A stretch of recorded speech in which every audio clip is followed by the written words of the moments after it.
في البدء كان الكلمة والكلمة كان عند الله وكان الكلمة الله.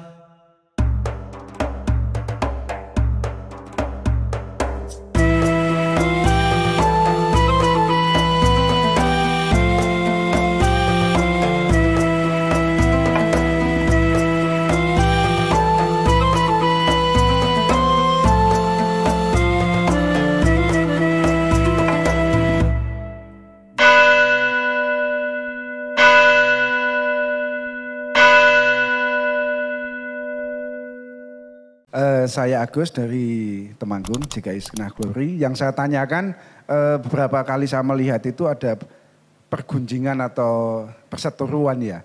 Perbedaan antara doktrin Trinitas sama doktrin Oneness itu Pak. Itu aja Pak, perbedaannya yang mudah. Itu kan muncul abad 19. Jadi kalau semakin baru aja jangan percaya. Kayak itu renungan orang modern. Pertama. Kedua, Tritunggal itu sejak zaman bapak-bapak gereja paling awal. Saya berikan contoh.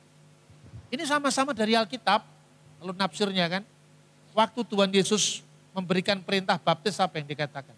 Baptiskanlah mereka dalam nama Bapa dan Putra dan Roh Kudus. Perhatikan sekarang.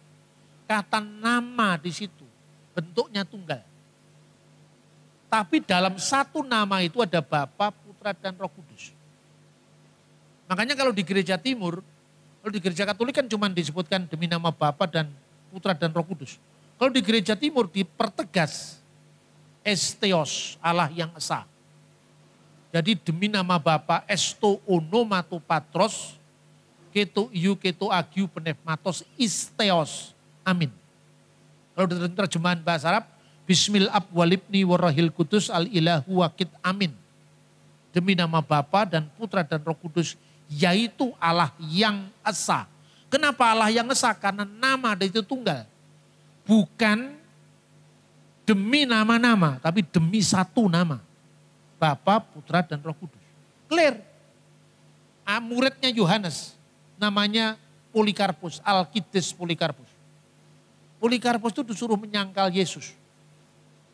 Kamu tahu kaisar itu bisa memberi hidup dan menentukan kematianmu. Bekerja samalah dengan saya Bapa.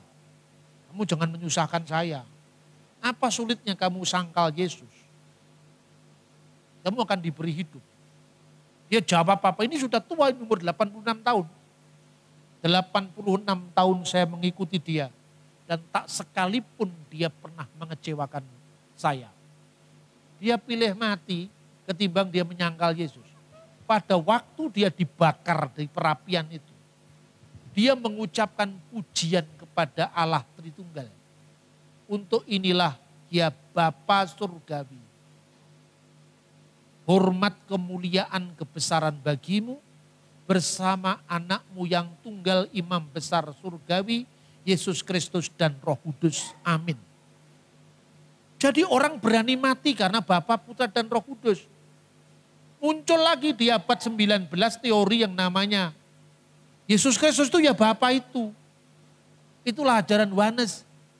Oneness ini dibangun karena tidak clear memahami Alkitab.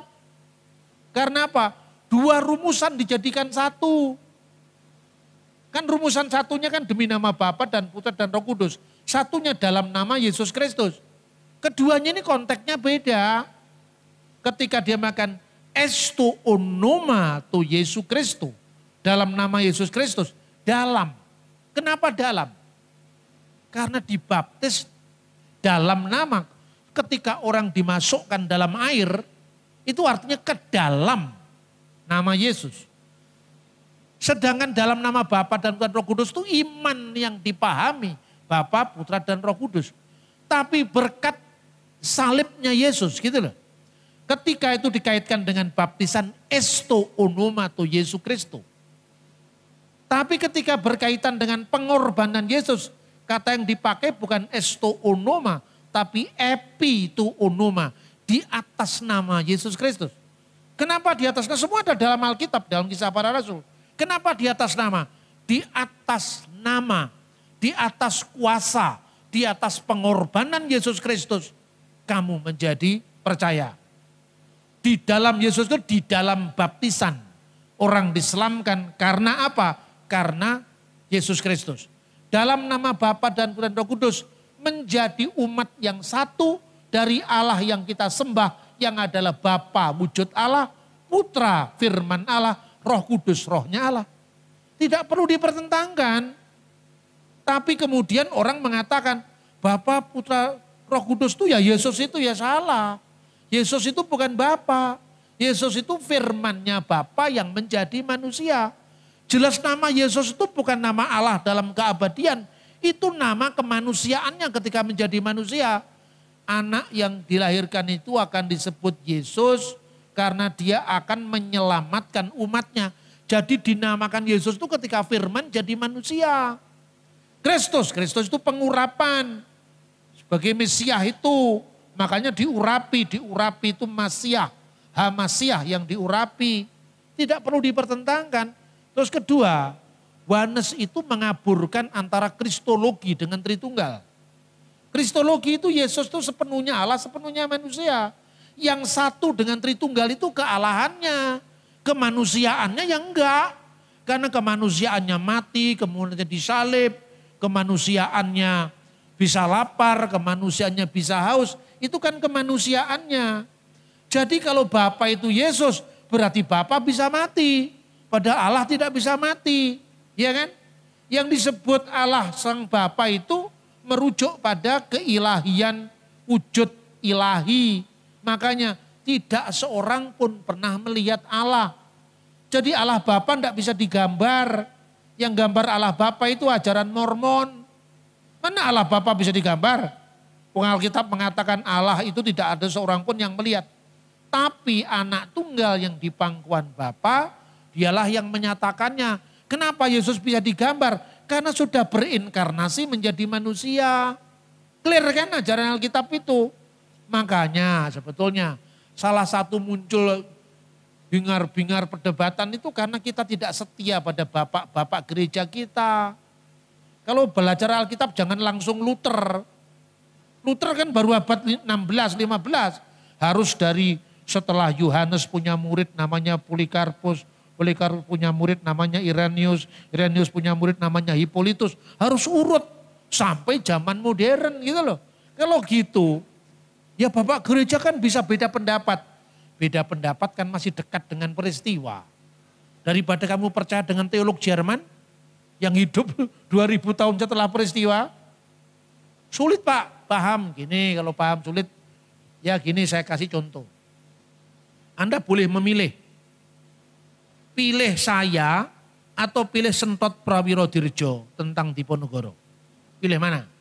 Sentot Prawirodirjo bukan dokter loh, saya dokter loh. Ayo sekarang, Sentot Prawirodirjo kalau memberi informasi tentang Diponegoro, kesalahannya sedikit. Ya dia bisa salah karena dia bukan Diponegoro kan. Kira-kira Bapak gereja bisa berbeda pendapat misalnya tadi tentang Julius Africanus dengan Agustinus bisa beda pendapat. Tapi perbedaan pendapat itu bukan pada masalah doktrin utama. Doktrin utamanya sama. Itu masalah sejarah, masalah yang lain-lain itu lebih bisa beda kan. Terus Anda ditanya, Diponegoro lebih suka rawon atau lebih suka gudeg atau lebih suka bakso ulek? Karena tadi baru makan bakso ulek saya sama Pak Yohanes. Enak ternyata bakso ulek itu. Karena lomboknya segar. Anda tanya itu kira-kira, tanya ke saya. Atau tanya ke Peter Carey gak tanggung-tanggung. Itu ahli Pangeran Diponegoro. Tapi dia orang Inggris. Bahasa Jawa aja dia hebat Diponegoro. Tapi kalau nembangan kalah dengan saya. Ayo sekarang. Jarak budaya kan? Jarak masa. Jadi percayalah sama Sentot Prawirodirjo ketimbang percaya kepada saya. Karena dia hidup sehari-hari mengalami bersama Diponegoro. Oh katakanlah Sentot gak tahu. Gak pernah ada catatannya anaknya Sentot. Berarti generasi kedua. Jauh lebih bisa dipercaya ketimbang saya juga. Karena saya jaraknya 200 tahun. Dia tidak berjarak. Karena dia muridnya kira-kira seperti itu. Yang saya maksudkan dengan bapak-bapak gereja.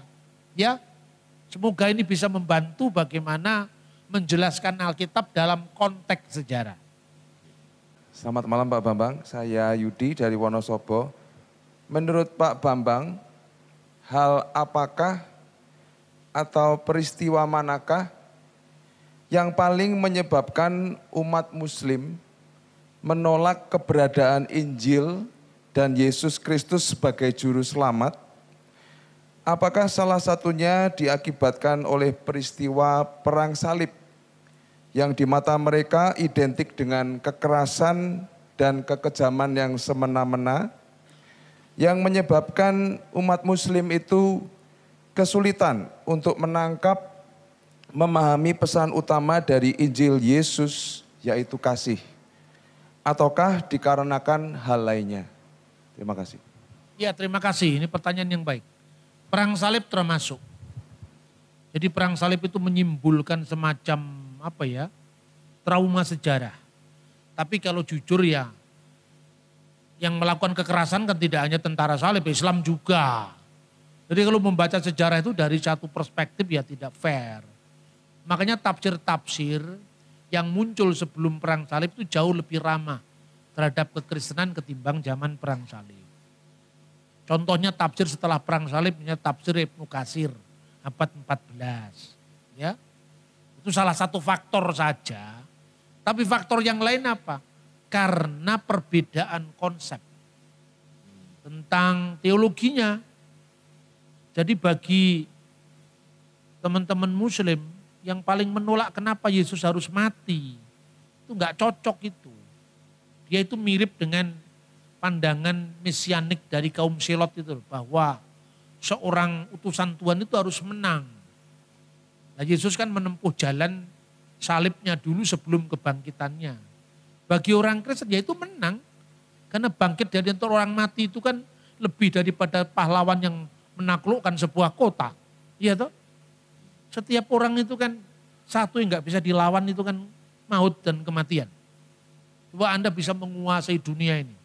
Anda kehilangan nyawamu, apa gunanya, kata Yesus kan? Dan Yesus mengatakan bahwa maut telah dikalah. Itu bagi orang Kristen.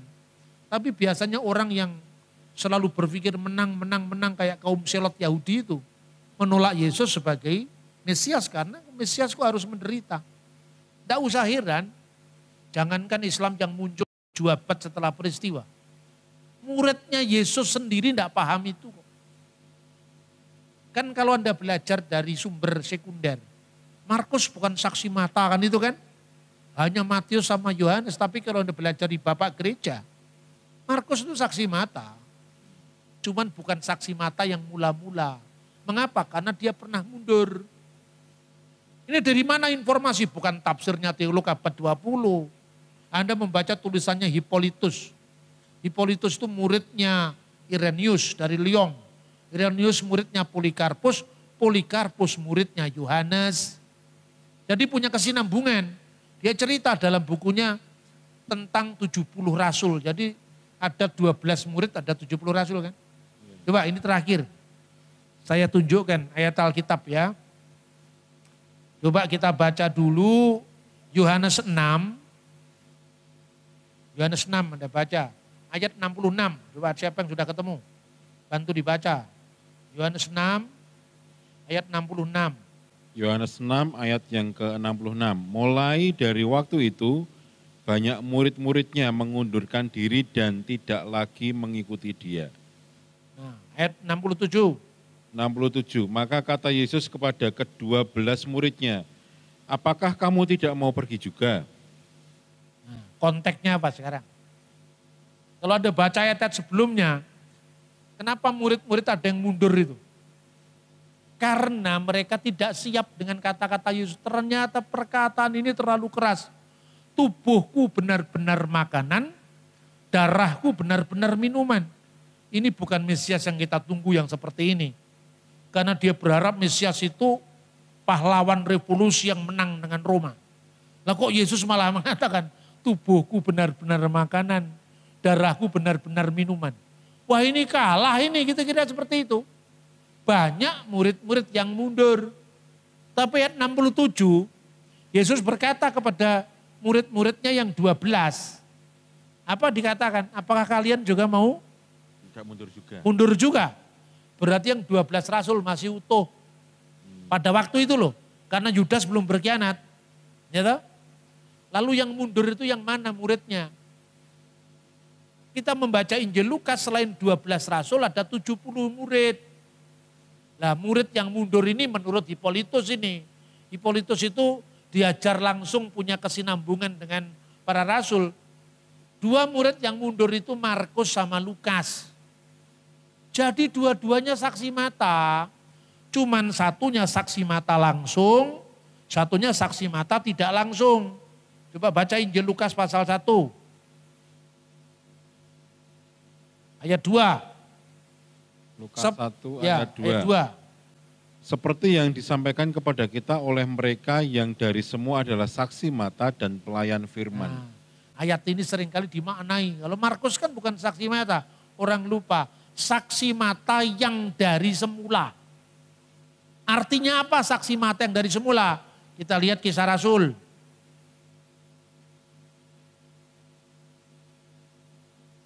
Ya, Kisah Rasul pasal 1. Tentang penggantian Yudas itu.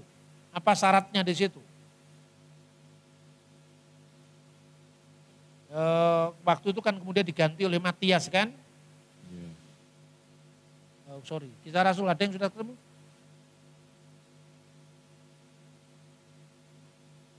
Silakan dibaca, Yudas digantikan. Nah ini, Matias dipilih menggantikan Yudas. Ayat 15. Pada hari itu berdirilah Petrus di tengah-tengah saudara yang sedang berkumpul, kira-kira 120 orang banyaknya. Hai saudara-saudara, ayat 16. Haruslah genap nas kitab suci yang disampaikan Roh Kudus dengan perantaraan Daud tentang Yudas pemimpin orang-orang yang menangkap Yesus itu. Dahulu ia termasuk bilangan kami dan mengambil bagian dalam pelayanan.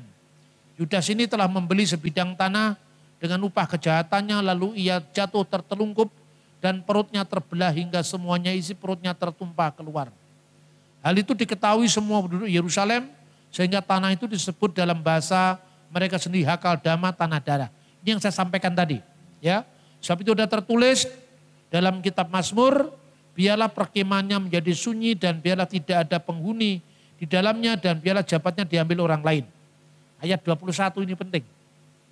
Jadi harus ditambahkan kepada kami seorang dari mereka yang senantiasa datang berkumpul dengan kami selama Tuhan Yesus bersama-sama dengan kami.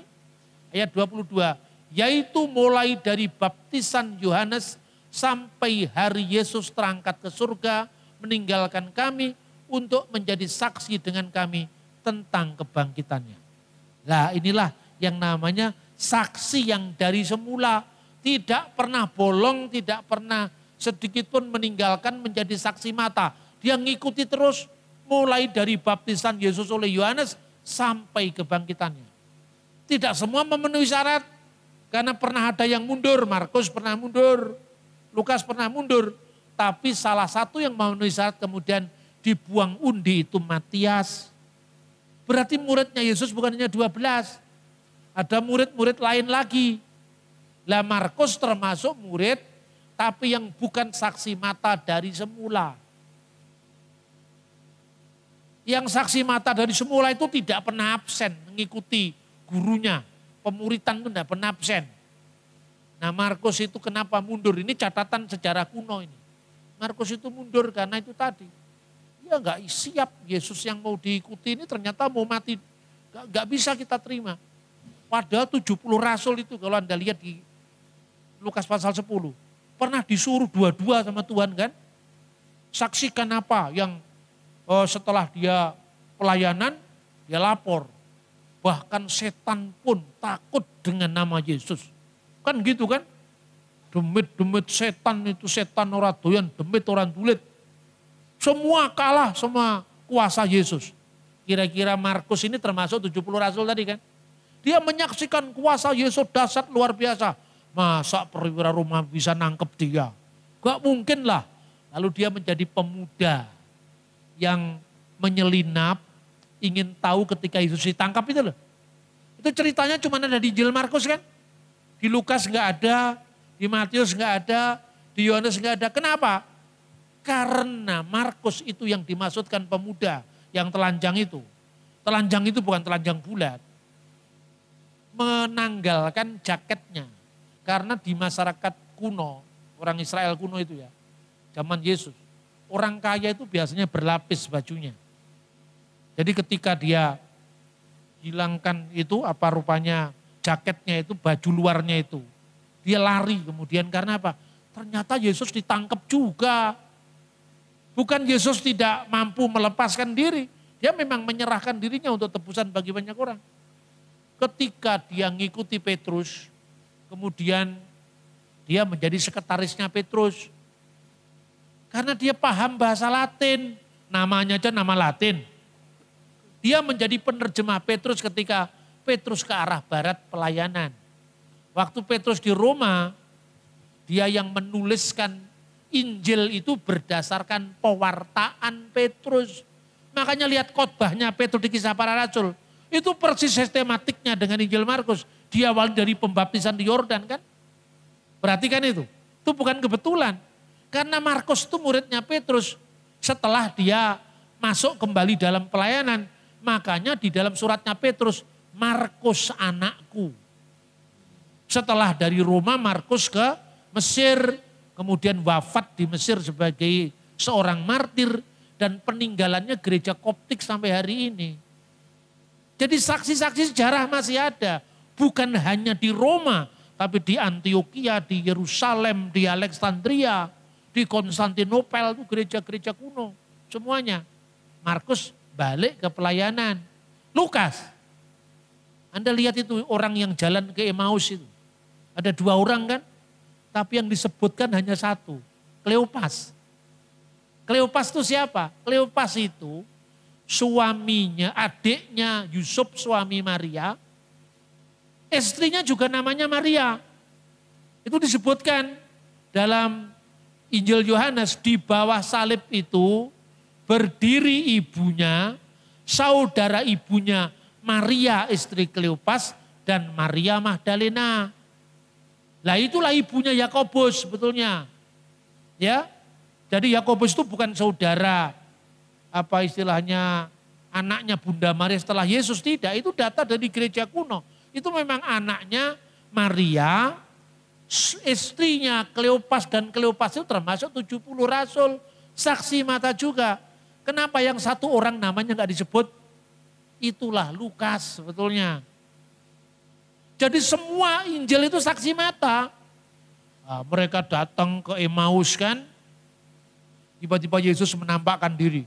Karena saking paniknya, harapannya nggak sesuai dengan apa yang mereka hadapi. Mereka sampai nggak sadar kalau itu Yesus. Apakah yang kamu percakapkan sementara kamu berjalan? Apakah engkau orang satu-satunya orang asing di negeri ini? Sampai kamu tidak tahu berita yang sangat viral sekarang ini. Ya toh? Kan kira-kira seperti itu kalau baca kita sekarang. Dulu kami mengharapkan Yesus itu adalah sebagai pemimpin kami, pembebas kami. Tapi nyatanya dia telah disalibkan, dia telah mati. Dia habis harapannya. Tapi di tengah-tengah dia perjalanan itu, wanita-wanita di kalangan kami bersaksi bahwa dia telah bangkit 3 hari setelah penyalipannya. Mereka jalan asik ngobrol dengan Yesus. Sampai ketika hari sudah mulai gelap, mereka menawarkan Yesus yang sudah bangkit itu. Bersamalah dengan kami, karena hari sudah gelap. Terus jadi nyanyian. Tinggal sertaku kawan yang kudus, telah hampir malam, jangan jalan terus, itu loh. Itu diinspirasi karena lagu itu. Begitu dia masuk ke rumah, Yesus memecah-mecahkan roti. Tersadarlah mereka itu Yesus. Karena apa? Tandanya itu memecah-mecahkan roti. Itulah yang oleh gereja diperingati sebagai Ekaristia, Ekaristi. yaitu tubuh dan darah Kristus. Jadi itu bukan simbol, itu memang benar-benar tubuh dan darah Kristus yang diubahkan. Karena gereja kalau tanpa misteri itu bukan gereja lagi, itu intellectual exercise. Ya toh? Bahwa itu semua dianalogikan, Kalau tidak ada iman yang menuntun kita keajaiban mujizat, gereja tidak bertahan di tengah penganiayaan. Mujizat itulah yang membuat gereja eksis dari abad pertama ketika gereja teraniaya sampai sekarang. Itu ternyata Lukas. Lukas balik ke pelayanan. Berkat siapa? Tuhan menangkap Paulus. Ini orang yang dulunya anti Kristen. Sekarang kok bisa dia bertobat? Malu hati dia. Balik makanya jadi rekan perjalanan Paulus. Kisah Rasul menggunakan kata kami karena apa? Itu yang nulis Lukas. Dan itu menyaksikan perjalanannya bersama Rasul Paulus. Gimana belajar gini gak habis-habis kan? Semakin banyak kita bertanya, semakin kita tidak tahu. Bapak Ibu Saudara, kalau mau ya, karena saya tidak tinggal lagi di sini, ikuti kelas pemuritan kita lewat online. Nanti kira-kira bulan depan lah kita mulai lagi. Ya belajar begini, ya. Saya kira itu. Terima kasih, Tuhan berkati. Sama, Pak.